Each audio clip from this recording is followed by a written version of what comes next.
Welcome back to another episode of Movie Club Society. We just finished watching Him, the new movie directed by Justin Tipping and produced by Monkey Paw Productions. Yup, Jordan Peele's company, so you already know it's going to be weird, layered, and unsettling.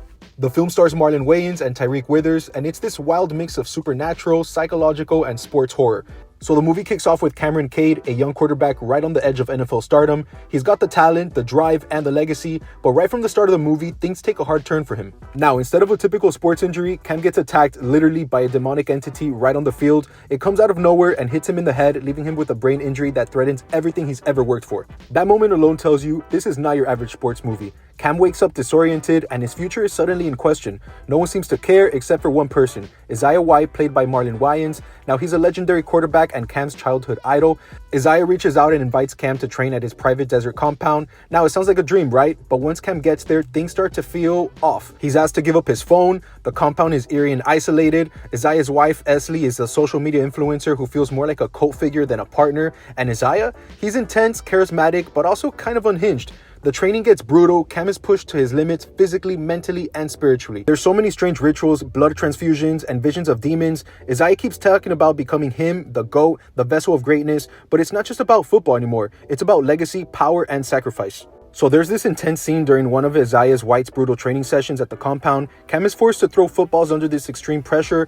Isaiah sets up a football passing machine like a jugs machine and places a real person directly in front of it. And the catch? Every time Cam misses a throw, the machine launches a football straight into the man's face. No padding, no protection, just raw, repeated impact. This man's face starts to bleed, his nose breaks, his eyes swell shut, and yet he doesn't even move. It's like he just stands there taking hit after hit, like it's part of the drill or something. And Isaiah? He watches with his twisted sense of pride, pushing Cam to focus and lock in. Now, this scene isn't just shock value, it's a metaphor for the sacrifices others make for your greatness and how violence becomes normalized in the pursuit of perfection. Cam starts to realize he's not just being trained, he's literally being groomed. He's being prepared to replace Isaiah, not just on the field, but as a symbolic figure for a secret group of team owners who want to control greatness itself.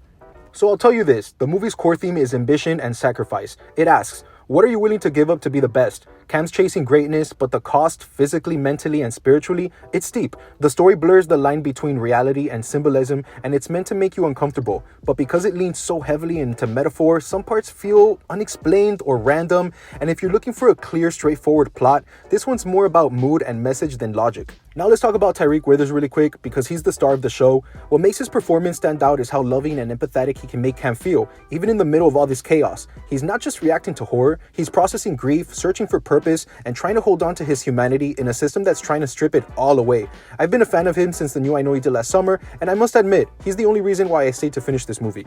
Now, the film is loaded with occult and satanic imagery that will make some viewers uncomfortable and will keep them wondering to themselves, why did we come see this? Him had potential, a fresh concept, a strong cast, and Peele's backing, but it stumbled hard. It tried to be artsy, symbolic, and genre-defined, but it ended up feeling like a confusing, hollow, and overly ambitious mess. So if you were expecting a tight horror story with a sharp satire, this one probably left you disappointed. I know I was.